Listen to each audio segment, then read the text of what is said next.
প্রিয় দেশবাসী, শিশু, কিশোর কিশোরী, তরুণ তরুণী, ছাত্রছাত্রী, বয়স্ক, বৃদ্ধ, পুরুষ, মহিলা সবাইকে সালাম জানাচ্ছি। আসসালামু আলাইকুম। শুরুতেই স্মরণ করছি মুক্তিযুদ্ধের লাখো লাখো শহীদ এবং গত জুলাই আগস্ট মাসে ফ্যাসিবাদের বিরুদ্ধে ছাত্র শ্রমিক জনতার অভ্যুত্থানে নিহত সকল শহীদকে। সবাইকে জানাচ্ছি আমার সশ্রদ্ধ সালাম ও গভীর শ্রদ্ধা। আরও স্মরণ করছি তাদের, ফ্যাসিবাদী শক্তির বিরুদ্ধে লড়াই করে যারা আহত হয়েছে, পঙ্গুত্ব বরণ করেছে, চোখের দৃষ্টি হারিয়েছে, যারা 9 দফা নিয়ে দাঁড়িয়েছে, যারা 1 দফা নিয়ে দাঁড়িয়েছে, যারা দেশকে এক হিংস্র স্বৈরাচারের হাত থেকে বাঁচিয়েছে। কৃতজ্ঞ চিত্তে স্মরণ করছি আপনাদের ভাই বোনদের, আপনাদের সন্তানদের যারা এই বিপ্লবে অংশগ্রহণ করেছে। আমরা অন্তর্বর্তীকালীন সরকারের প্রথম 100 দিন অতিক্রম করলাম। আপনারা জানেন কি কঠিন এক পরিস্থিতিতে আমাদের দায়িত্ব গ্রহণ করতে হয়েছে। ছাত্র শ্রমিক জনতার অভূতপূর্ব গণ অভ্যুত্থানের পর ফ্যাসিস্ট সরকার প্রধান পালিয়ে গেলে দেশ সরকার শূন্য হয় সাময়িকভাবে।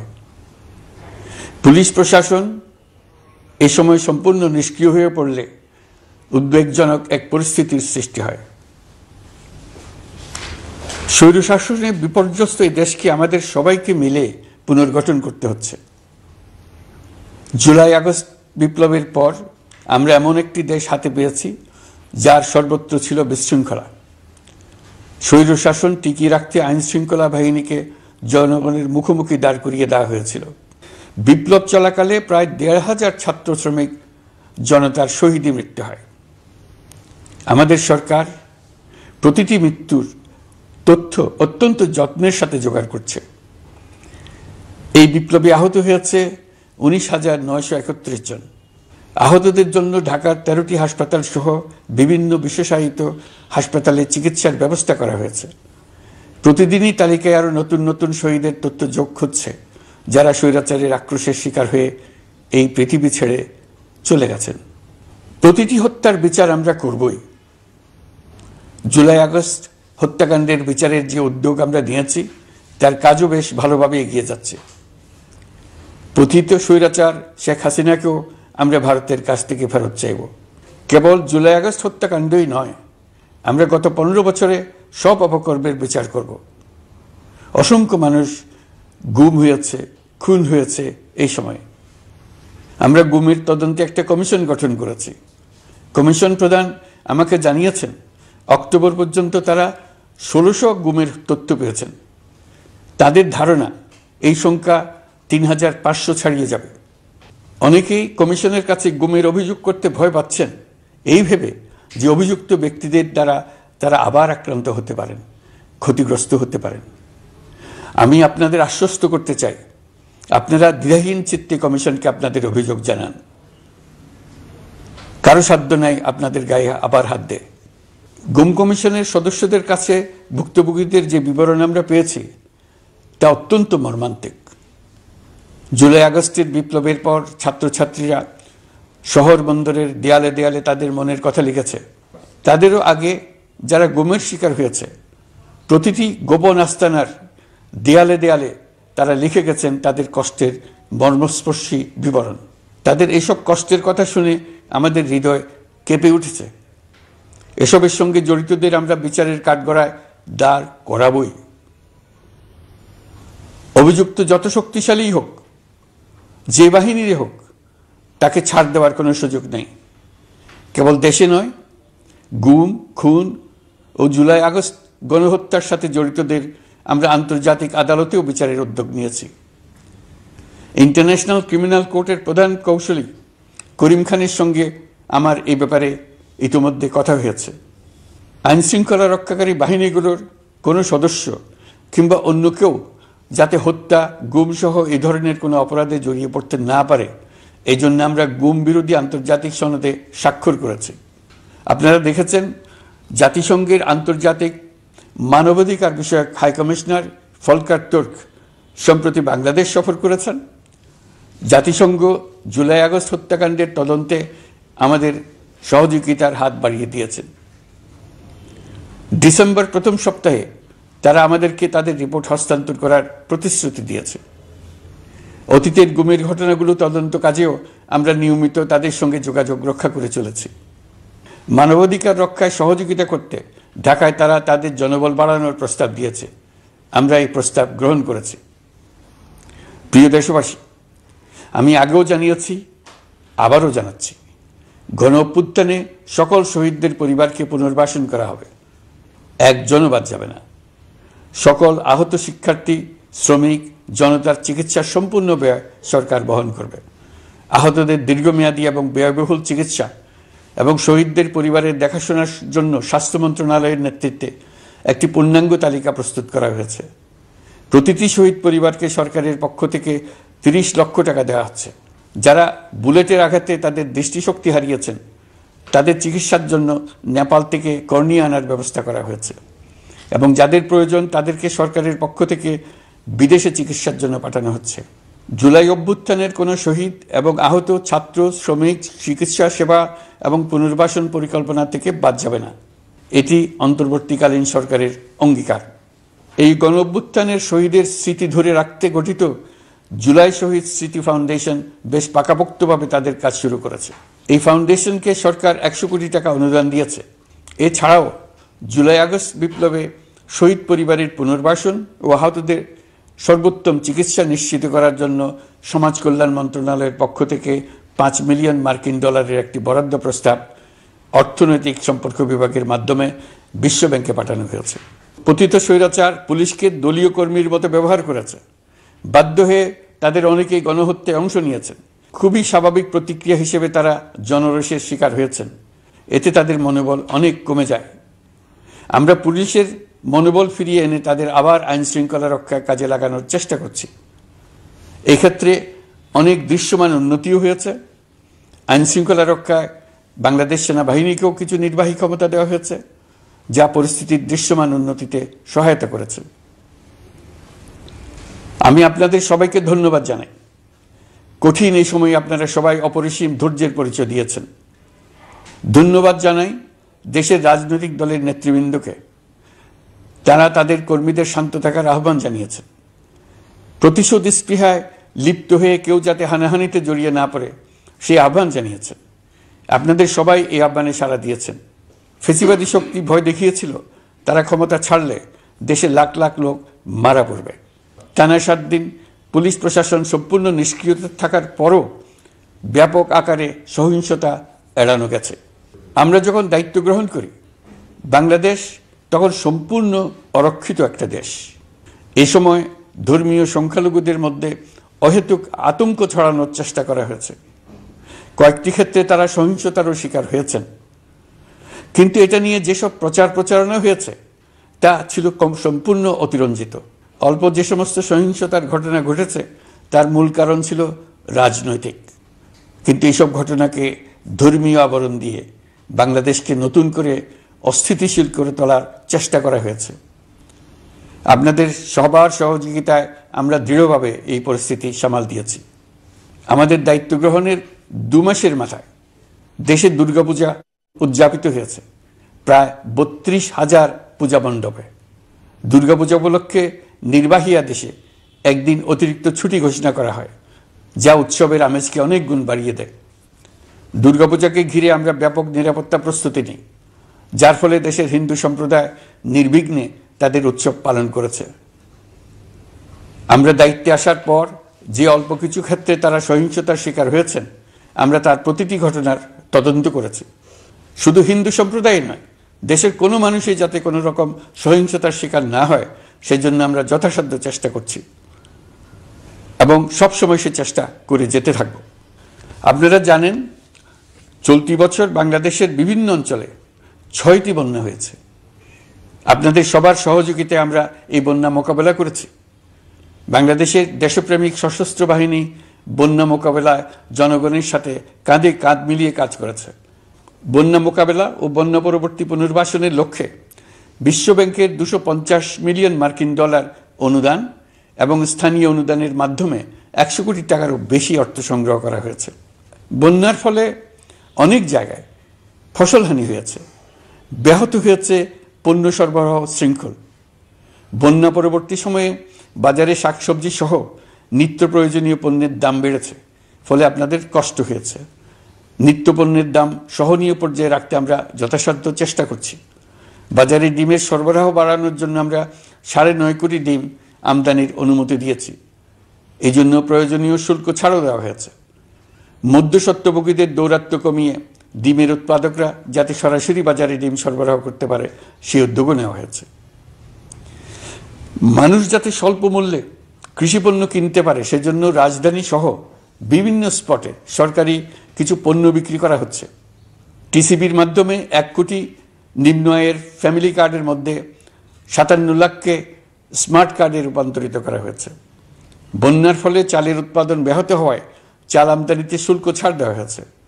আসন্ন রমজানে নিত্য প্রয়োজনীয় দ্রব্যের সরবরাহ এবং দাম যাতে স্বাভাবিক থাকে এই জন্য সরকারের বিভিন্ন কর্তৃপক্ষ ব্যবসায়ীদের সাথে নিয়মিত বৈঠক করে যাচ্ছে। দ্রব্যমূল্য নিয়ে আমাদের কোনো লুকোছাপা নেই। মূল্যস্ফীতির পূর্ণ তথ্য জনগণের সামনে তুলে ধরা হচ্ছে। মূল্যস্ফীতি রোধে উচ্চ সুদের হার নির্ধারণ সহ একাধিক নীতিগত সিদ্ধান্ত নেওয়া হয়েছে, যার মধ্যে রয়েছে শস্য আমদানিতে এলসি সীমা অপসারণ এবং সরবরাহ চেইন। প্রশ্ন আপনাদের সবার মনেই আছে, আমাদের মনেও সারাক্ষণ আছে। আপনারা লক্ষ্য করেছেন নির্বাচন আয়োজনের লক্ষ্যে আমরা প্রয়োজনীয় পদক্ষেপ নিতে শুরু করেছি। কয়েকদিনের মধ্যে নির্বাচন কমিশন গঠন হয়ে যাবে।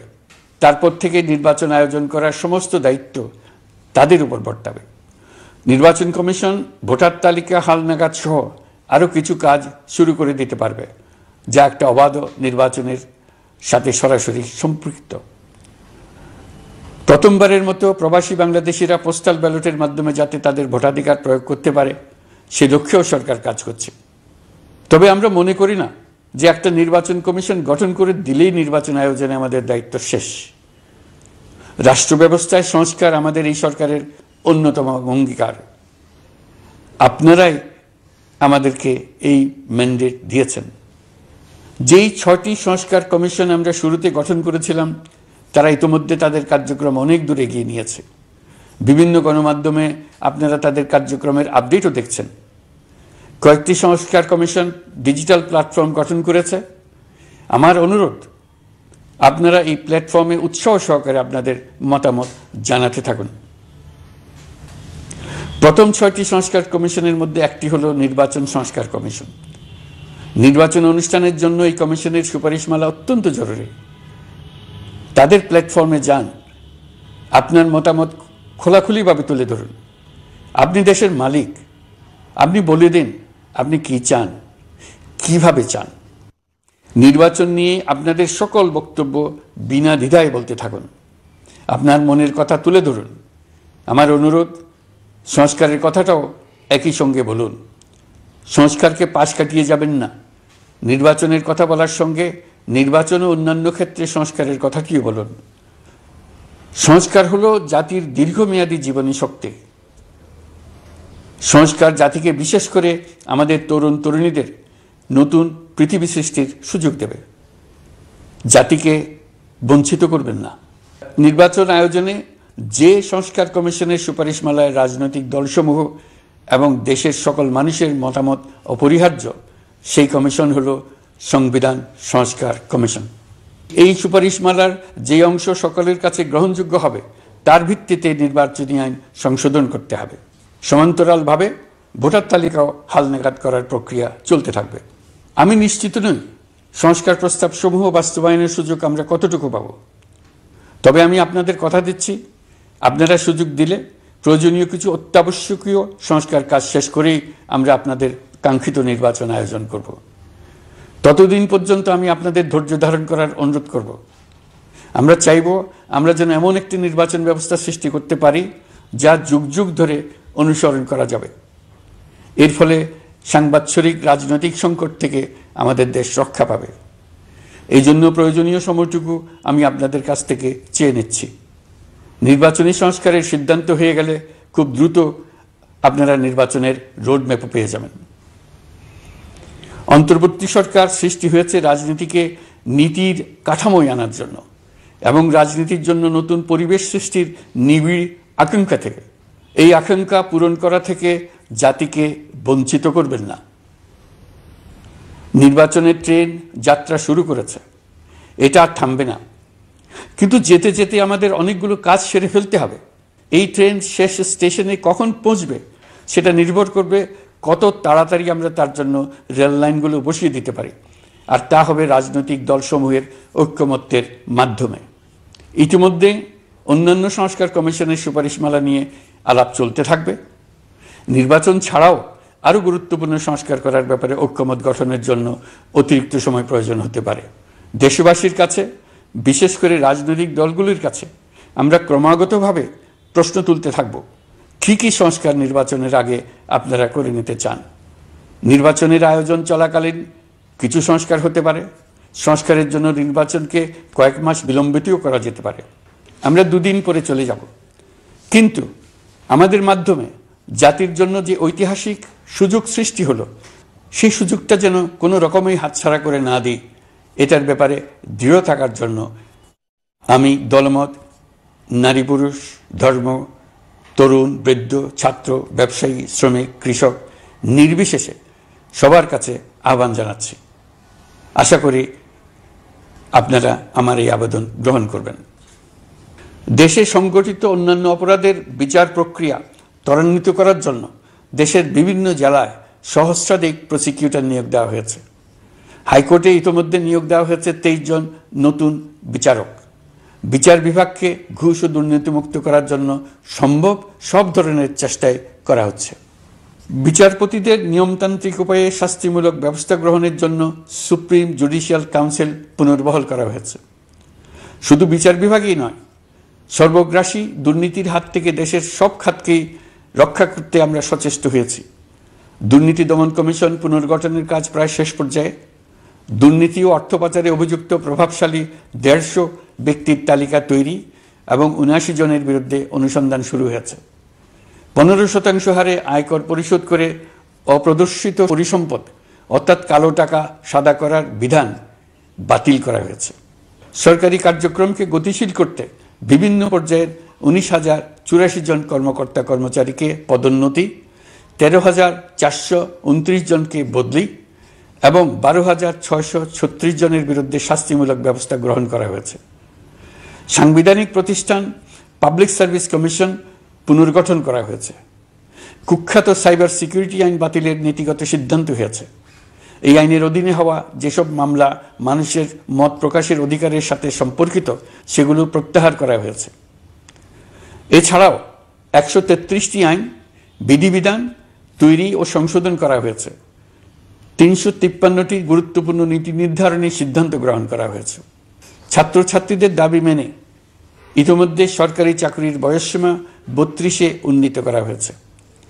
আমরা জানি আমাদের কাছে আপনাদের আরও অনেক দাবি দেওয়া আছে। দীর্ঘদিনের অপশাসন, অত্যাচার, অনাচারের ফলে আপনাদের মনে অনেক ক্ষোভ পঞ্জীভূত হয়েছে। দেশে বাক স্বাধীনতা না থাকায় আমরা কেউ আমাদের মতামত, দাবি দেওয়া প্রকাশ করতে পারিনি। আমরা আপনাদের প্রতিটি দাবির প্রতি সহানুভূতিশীল। আমরা ধৈর্য সহকারে আপনাদের কথা শুনতে চাই, কিন্তু সেজন্য আপনারা সড়ক অবরোধ করে জনদুর্ভোগ সৃষ্টি করলে আমাদের সকলেরই অসুবিধা হয়। আমাদের একান্ত অনুরোধ, আপনারা নির্দিষ্ট চ্যানেল মেনটেন করে আপনাদের দাবি দেওয়া পেশ করবেন। আমাদের বৃহৎ রপ্তানি পণ্য গার্মেন্টস শিল্পে গত কিছুদিন ব্যাপক অস্থিরতা বিরাজ করছে। ফ্যাসিস্ট সরকারের সুবিধাভোগী বেশ কিছু গার্মেন্টস মালিক পালিয়ে যাওয়ায় শ্রমিকদের বেতন ভাতা নিয়ে অনিশ্চয়তা তৈরি হয়েছে। অন্য অনেক কারখানাও শ্রমিকদের ন্যায্য বেতন সহ অন্যান্য সুবিধা থেকে বঞ্চিত ছিল। শ্রমিকরা তাদের দীর্ঘদিনের বঞ্চনার প্রতিবাদ জানাতে এবং অনিশ্চয়তা থেকে মুক্তি পেতে রাস্তায় নেমে আসে। আমরা তাদের কথা শুনেছি, তাদের আলোচনার টেবিলে নিয়ে আসতে পেরেছি। আমরা অত্যন্ত আনন্দিত যে মালিক শ্রমিকের মধ্যে 18 দফার একটা ব্যাপক ভিত্তিক চুক্তি স্বাক্ষরিত হয়েছে। বড় ধরনের কোনো সহিংসতা ছাড়াই আমরা শ্রমিক অসন্তোষ নিরসন করতে পেরেছি। তারা আবার উৎপাদনে ফিরেছে। এতে প্রাণ ফিরে পেয়েছে বাংলাদেশের রপ্তানিমুখী এই শিল্প। নানা প্রতিকূলতা সত্ত্বেও অক্টোবর মাসে আমাদের রপ্তানিতে প্রবৃদ্ধি হয়েছে প্রায় 21%। আমরা যখন কাজ শুরু করেছি দেশের অর্থনীতি ছিল বিপর্যস্ত, বৈদেশিক মুদ্রার রিজার্ভ ছিল তলানিতে। আসার কথা, এই রিজার্ভ পরিস্থিতি এখন উন্নতির পথে। গত 3 মাসে রিজার্ভে কোনো রকম হাত না দিয়েই আমরা প্রায় $2 বিলিয়ন বৈদেশিক ঋণ শোধ করতে পেরেছি। জ্বালানি তেল আমদানিতে পুঞ্জীভূত বকেয়ার পরিমাণ $478 মিলিয়ন হতে কমিয়ে $160 মিলিয়ন আনতে পেরেছি। অর্থনীতি পুনরুদ্ধারে আমরা সর্বাত্মক চেষ্টা চালিয়ে যাচ্ছি।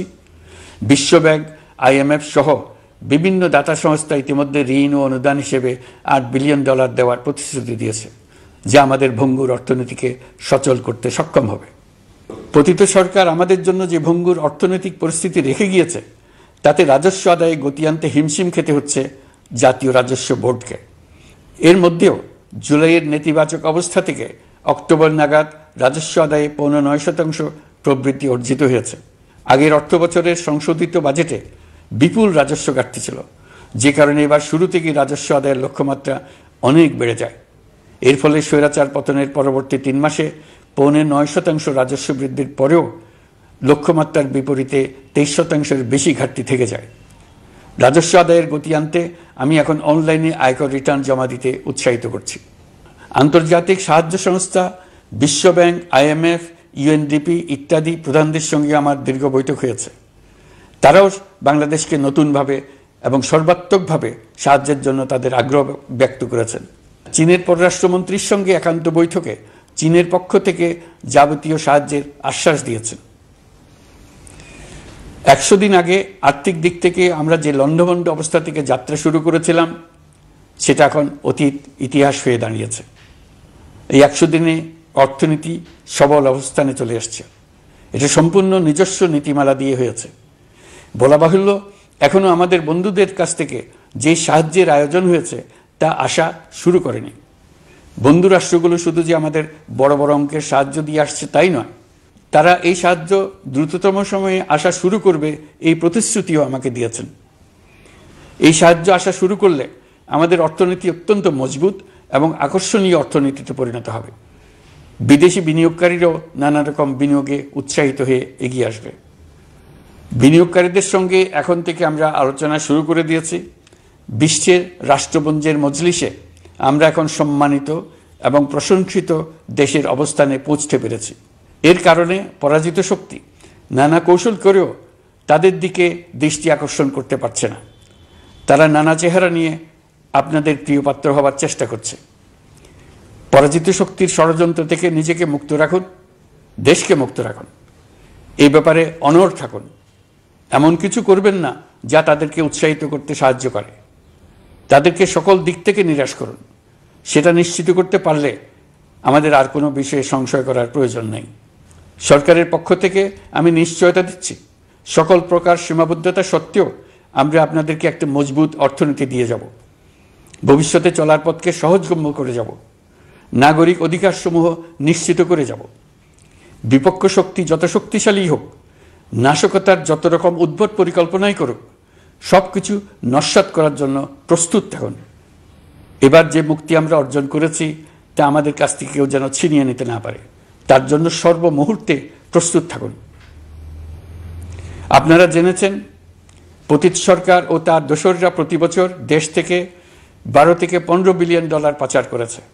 দুর্নীতি বিরোধী সংস্থা ট্রান্সপারেন্সি ইন্টারন্যাশনাল বাংলাদেশ সম্প্রতি এই তথ্য দিয়েছে। পাচার হয়ে যাওয়া এই অর্থ ফিরিয়ে আনার জন্য সম্ভব সকল ধরনের উদ্যোগ আমরা গ্রহণ করেছি। এই কাজে সফল হতে পারলে আমাদের অর্থনীতি আরও গতি পাবে। এই কাজে আমরা বিভিন্ন আন্তর্জাতিক সাহায্য সংস্থার সাহায্য দিচ্ছি। আমি ধন্যবাদ জানাতে চাই বিশ্ব নেতৃবৃন্দকেও। বাংলাদেশের এই সংকটময় সময়ে তারা প্রায় সবাই সহযোগিতার হাত বাড়িয়ে দিয়েছেন। আমি যখন সেপ্টেম্বরে জাতিসংঘের সাধারণ পরিষদের অধিবেশনে যোগ দিই, সে সময় মার্কিন যুক্তরাষ্ট্র, European Union, Canada, Italy, Holland, জাতিসংঘের মহাসচিব সহ বিশ্বের অনেক দেশের সরকার প্রধানের সঙ্গে আমার বৈঠক করার সুযোগ হয়। তারা স্বতঃস্ফূর্তভাবে আমাদের প্রতি সর্বাত্মক সহযোগিতা প্রদানের অঙ্গীকার ব্যক্ত করেছেন। নেপাল, মালদ্বীপ, পাকিস্তান সহ প্রতিবেশী বেশ কয়েকটি দেশের সরকার প্রধানের সঙ্গে আমার বৈঠক হয়েছে, যেখানে আমি সার্ককে পুনর্জীবিত করার কথা বলেছি। দেশে ফিরে আসার পর এসব দেশের রাষ্ট্রদূতগণ যারা ঢাকায় আছেন শতপ্রবৃত্ত হয়ে আমার সঙ্গে দেখা করে তাদের সরকার প্রধানদের অঙ্গীকার পুনর্ব্যক্ত করে গেছেন। তারা সম্পূর্ণ নতুনভাবে আমাদের জন্য সহায়তার নতুন ছক তৈরি করার কাজ শুরু করেছেন। যেসব রাষ্ট্রদূত দিল্লিতে অফিস করেন তারা দিল্লি থেকে এসে দেখা করে গেছেন। ইউরোপিয়ান ইউনিয়নের 20 দেশের 20 জন রাষ্ট্রদূত দিল্লিতে থাকেন, 7 দেশের 7 রাষ্ট্রদূত ঢাকায় আছেন। দিল্লি থেকে একসঙ্গে 20 জন রাষ্ট্রদূত সহ মোট 27 রাষ্ট্রদূত সমবেতভাবে আমার সঙ্গে বৈঠক করার জন্য আগামী কয়েকদিনের মধ্যে ঢাকায় আসছেন।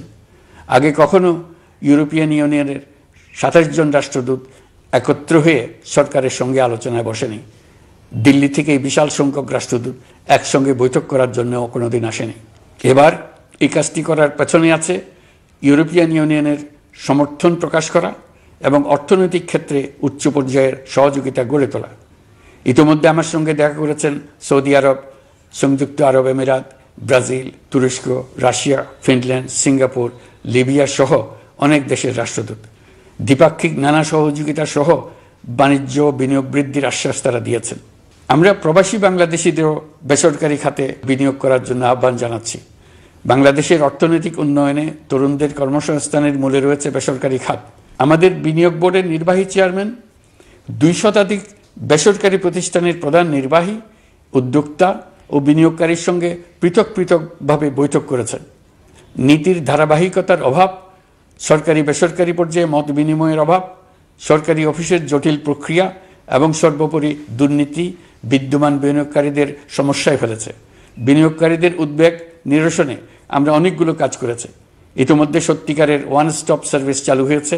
বিনিয়োগ সংক্রান্ত চ্যালেঞ্জ সমাধানে আন্তঃমন্ত্রণালয় কমিটি গঠন করা হয়েছে।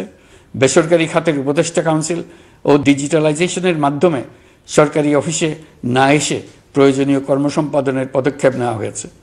বিনিয়োগ উন্নয়ন সংস্থা আমাদের অগ্রগতির বিষয়ে সবাইকে মাসিক ভিত্তিতে আপডেট করে যাচ্ছে। আমরা প্রবাসীদের কল্যাণে কাজ করছি। আমার অনুরোধে সংযুক্ত আরব আমিরাত সাজাপ্রাপ্ত 57 জন সহ অন্যান্য বাংলাদেশিকে মুক্তি দিয়েছে। এইসব বাংলাদেশি যাবজ্জীবন কারাবাসের ঝুঁকি নিয়ে ফেসিবাদের বিপক্ষে প্রতিবাদ করেছিল। বাংলাদেশিরা এরকম প্রতিবাদ আরও অনেক দেশেই করেছেন। আমরা তাদের প্রতি কৃতজ্ঞ। কয়েকদিন আগে বাকুতে সংযুক্ত আরব আমিরাতের প্রেসিডেন্ট জনাব শেখ মোহাম্মদ বিন জায়েদ আল নাহিয়ানের সঙ্গে আমার কথা হয়েছে। তাকে বাংলাদেশের পক্ষ থেকে ধন্যবাদ জানিয়েছি। তিনি বলেছেন বাংলাদেশের জন্য যে কোনো সাহায্য লাগলে আমি যেন তাকে জানাই। প্রবাসীদের কল্যাণে আমাদের সরকার সম্ভব সব ধরনের উদ্যোগ গ্রহণ করে যাচ্ছে। আপনারা জানেন মালয়েশিয়ার প্রধানমন্ত্রী আনোয়ার ইব্রাহিম সম্প্রতি বাংলাদেশ সফর করেছেন। 18,000 বাংলাদেশি যারা সব ধরনের আনুষ্ঠানিকতা মেনে চলার পরেও স্বৈরাচারী সরকারের অব্যবস্থাপনার জন্য মালয়েশিয়া যেতে পারেন নাই, তিনি তাদের জন্য মালয়েশিয়ার দ্বার আবার উন্মুক্ত করার আশ্বাস দিয়েছেন। এই লক্ষ্যে আমরা কাজও শুরু করেছি। আপনারা জেনে থাকবেন মালয়েশিয়া আগামী বছর দক্ষিণ পূর্ব এশিয়ার আঞ্চলিক সহযোগিতা সংস্থা আসিয়ানের চেয়ারম্যানের দায়িত্ব নিতে যাচ্ছে। আমরা ইতিমধ্যে আসিয়ানের সদস্যপদের জন্য আবেদন করেছি।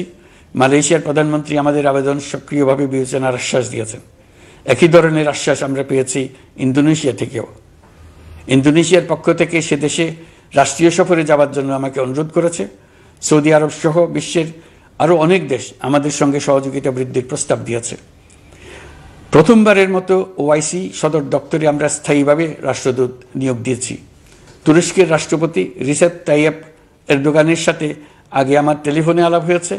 এবার COP29 সম্মেলনে গিয়ে তিনিও তার স্ত্রীর সঙ্গে অত্যন্ত অন্তরঙ্গ পরিবেশে আলোচনা হয়েছে। বাংলাদেশের প্রতি তার বিশেষ সমর্থনের কথা তিনি বারবার প্রকাশ করেছেন। তুরস্কের একটি বাণিজ্য প্রতিনিধি দল ইতিমধ্যে বাংলাদেশ সফর করেছে। তুরস্ক এদেশের সঙ্গে অর্থনৈতিক সম্পর্ক উন্নয়নের জন্য টার্কিশ ইনভেস্টমেন্ট অথরিটি বা তিকা একটি অফিস ঢাকায় স্থাপনের জন্য ঘোষণা দিয়েছে। এর মাধ্যমে তুরস্কের বিনিয়োগ ও বাণিজ্য বৃদ্ধির উদ্যোগ নেওয়া হবে। এ উদ্দেশ্যে চলতি মাসে একটি উচ্চ ক্ষমতা সম্পন্ন দল তুরস্ক থেকে বাংলাদেশে আসছেন। প্রিয় দেশবাসী, নতুন হজ প্যাকেজ ঘোষণা করা হয়েছে। তাতে হজের ব্যয় 1 লাখ টাকারও বেশি কমিয়ে আনা হয়েছে। পাশাপাশি আমরা এই সিদ্ধান্ত গ্রহণ করেছি এই বছর সরকারি খরচে কাউকে হজে পাঠানো হবে না। আমরা নতুন বাংলাদেশকে একটা পরিবেশ বান্ধব এবং জীব বৈচিত্র্যময় দেশ হিসেবে গড়ে তোলার উদ্যোগ নিয়েছি। এটি তরুণদের আকাঙ্ক্ষা, আমাদের সবারই আকাঙ্ক্ষা। সেই লক্ষ্যে আমি প্রথমেই একটি ক্ষুদ্র পদক্ষেপ নিয়েছি। সমগ্র সচিবালয়ে প্লাস্টিকের পানির বোতল ব্যবহার নিষিদ্ধ করেছি। ইতিমধ্যে সুপার শপগুলোতে পলিথিনের শপিং ব্যাগ ব্যবহার বন্ধ করার উদ্যোগ নেওয়া হয়েছে। গত কয়েক দশকে যে পরিমাণ নদী দূষণ হয়েছে, আমরা তা বন্ধ করার উদ্যোগ নিয়েছি। আপনারা সবাই অবগত আছেন, জলবায়ু পরিবর্তন আমাদের জীবনযাত্রার জন্য কীরকম হুমকি হয়ে আসছে। গত এক বছরে বাংলাদেশ প্রায় 15টি প্রাকৃতিক দুর্যোগের শিকার হয়েছে। মানুষের সৃষ্ট নানাবিধ দুর্যোগের পাশাপাশি এসব প্রাকৃতিক দুর্যোগের বিপক্ষেও আমাদের লড়তে হচ্ছে। আজারবাইজানে জলবায়ু সম্মেলনে বিশ্ব নেতৃবৃন্দকে আমি আমার উদ্যোগের কথা জানিয়েছি। সেখানে জাতিসংঘের মহাসচিব, ইউরোপ, এশিয়া, আফ্রিকার অনেক সরকার প্রধানের সঙ্গে আমার দেখা হয়েছে। যতটুকু আলাপ আলোচনা সম্ভব হয়েছে, আমি সবার কাছে জলবায়ুর প্রতিকূল প্রভাব মোকাবেলা সহ গণতান্ত্রিক উত্তরণের পথে বাংলাদেশের অগ্রযাত্রায় সহযোগিতা চেয়েছি। তারা সবাই সহযোগিতার অঙ্গীকার করেছেন। গত 100 দিনে আমরা অনেক কল্যাণমূলক কাজ করেছি, যা এখানে স্বল্প পরিসরে বর্ণনা করা সম্ভব নয়। আমাদের সরকার স্বচ্ছতা ও জবাবদিহিতায় বিশ্বাসী। তাই আমি সরকারের সকল মন্ত্রণালয়কে নির্দেশ দিয়েছি তাদের নিজ নিজ কাজের বিস্তারিত বিবরণ নিজেদের ওয়েবসাইট ও সামাজিক যোগাযোগ মাধ্যমে প্রকাশ করার জন্য। আমি আমার দপ্তরকেও বলেছি সরকারের সব কাজের বিবরণ যাতে জনগণ জানতে পারে, এই জন্য যেন প্রয়োজনীয় পদক্ষেপ নেওয়া হয়। এই সরকারকে ব্যর্থ করার জন্য, অকার্যকর করার জন্য বিশাল অর্থে বিশ্বব্যাপী এবং দেশের প্রতিটি স্থানে, প্রতিটি প্রতিষ্ঠানে এক মহাপরিকল্পনা প্রতি মুহূর্তে কার্যকর রয়েছে। তাদের একটি বড় প্রচেষ্টা হচ্ছে আমাদের মধ্যে বিভেদ সৃষ্টি করা। পতিত সরকারের নেতৃবৃন্দ যারা এদেশ থেকে বিপুল পরিমাণ অর্থ পাচার করে নিয়ে গেছে, সেই অর্থে বলিয়ান হয়ে তারা দেশে ফিরে আসার জন্য চেষ্টা করে যাচ্ছে। তাদেরকে কিছুতেই সফল হতে দেবেন না। তারা সফল হওয়া মানে জাতির মৃত্যু, জাতি হিসেবে আমাদের অবসান। সাবধান থাকুন। তাদের সকল হীন প্রচেষ্টাকে আমাদের ঐক্যের মাধ্যমে নস্যাৎ করে দেন, যেভাবে নস্যাৎ করেছিলেন তাদের বন্দুকের গুলিকে, তাদের আয়নাঘরকে, প্রতি পায়ে তাদের অনাচারের শিকলকে। এ ব্যাপারে সবাই একমত থাকুন, ঐক্যবদ্ধ থাকুন। আপনারা সবাই ভালো থাকবেন। দেশের সকল শিশু, কিশোর কিশোরী, তরুণ তরুণী, ছাত্রছাত্রী, বয়স্ক, বৃদ্ধ, পুরুষ, মহিলা সবাইকে আমার সালাম জানাচ্ছি। আসসালামু আলাইকুম। মহান আল্লাহ আমাদের সহায় হন।